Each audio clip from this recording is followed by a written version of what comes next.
Selamat pagi teman-teman. Kembali lagi bersama saya Lydia Longley di my YouTube channel. Di video kali ini kita akan bahas tentang hakikat, instrumen, dan praksis demokrasi Indonesia berlandaskan Pancasila dan NRI tahun 1945. Sebelum kita masuk pada pembahasan, jangan lupa untuk like, comment, and subscribe.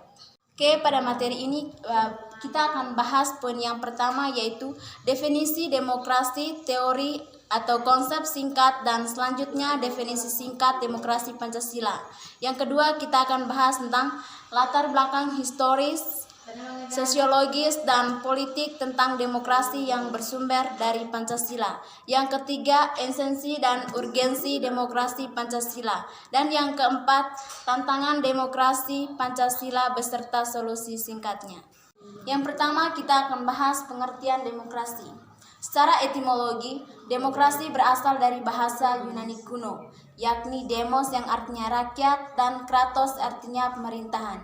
Jadi pengertian demokrasi adalah sistem sosial dan politik pemerintahan diri dengan kekuasaan pemerintah yang dibatasi hukum dan kebiasaan untuk melindungi hak-hak perorangan dan warga negara.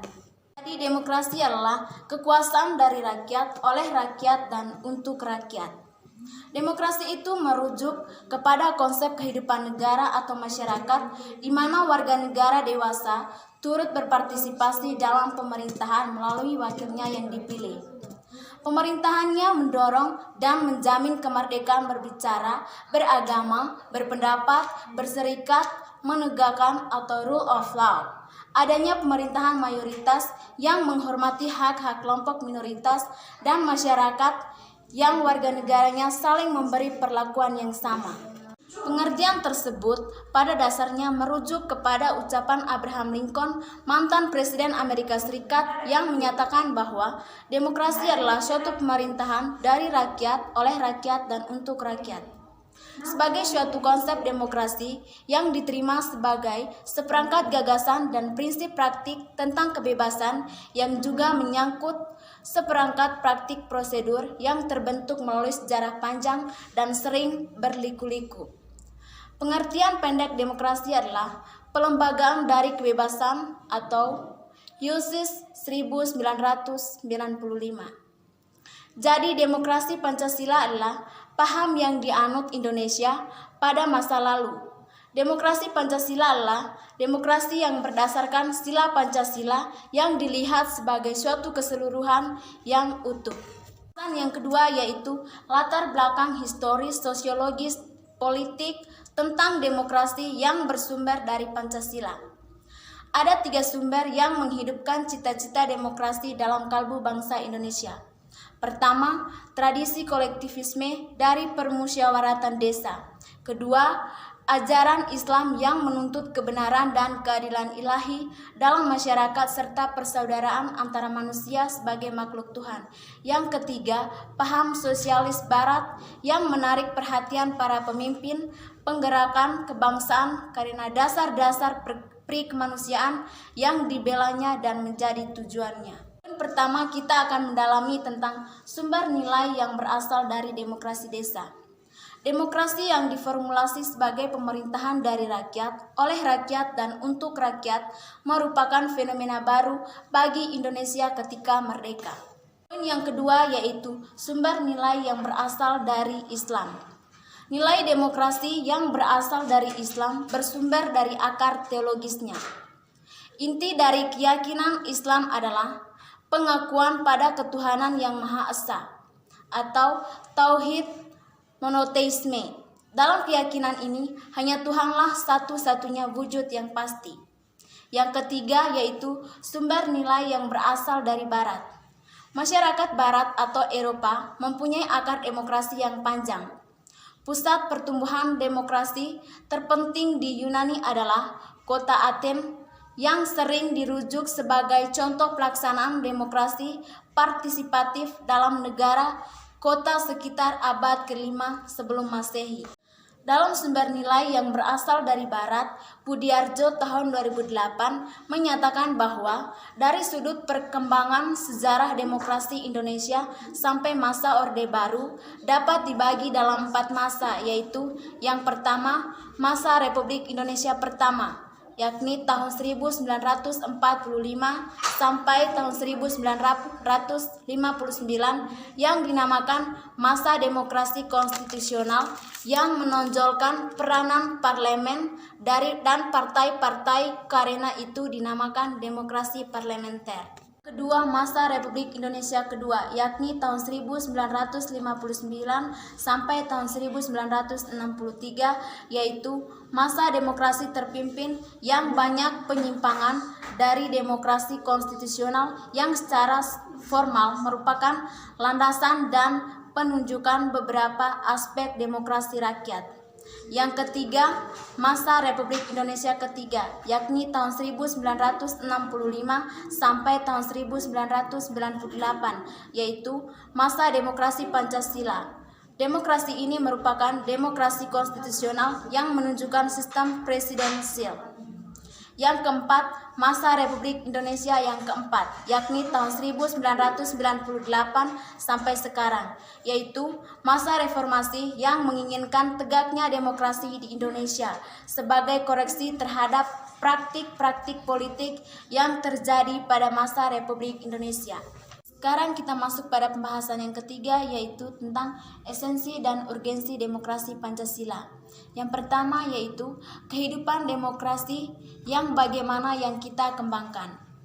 Demokrasi itu selain memiliki sifat yang universal, yakni diakui oleh seluruh bangsa yang beradab di seluruh dunia, juga memiliki sifat yang khas dari masing-masing negara.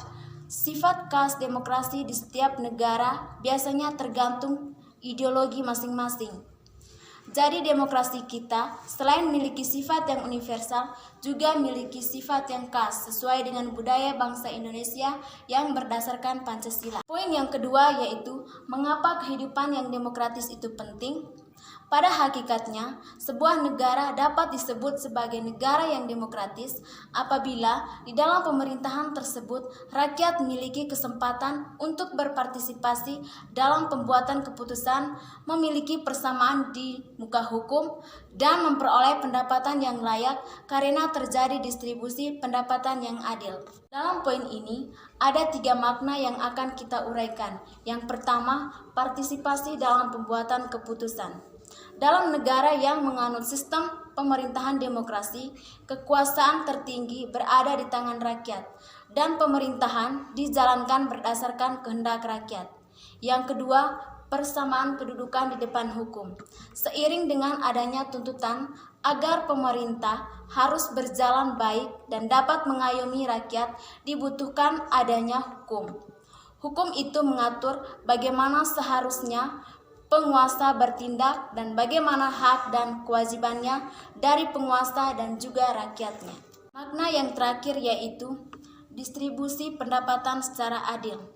Dalam negara demokrasi, semua bidang dijalankan dengan berdasarkan prinsip keadilan, bersamaan dan tidak berat sebelah termasuk dalam bidang ekonomi. Sekarang kita masuk pada pembahasan yang terakhir yaitu tantangan demokrasi Pancasila beserta solusi singkatnya.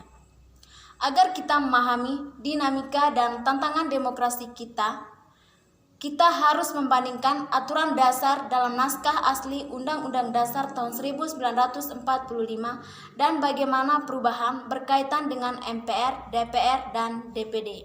Yang pertama yaitu Majelis Permusyawaratan Rakyat atau MPR. Amandemen Undang-Undang Dasar tahun 1945 dilakukan pula terhadap ketentuan tentang Lembaga Permusyawaratan Rakyat yakni MPR.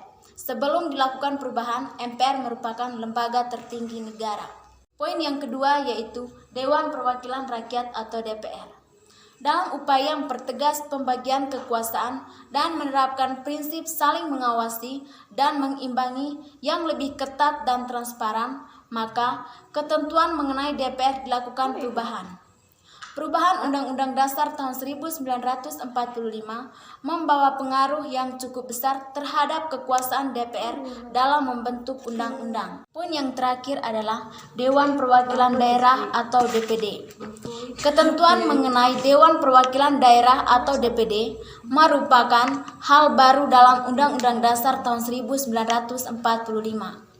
Ketentuan ini diatur dalam bab tersendiri dan terdiri atas 2 pasal, yaitu pasal 22C dengan 4 ayat dan pasal 22D dengan 4 ayat.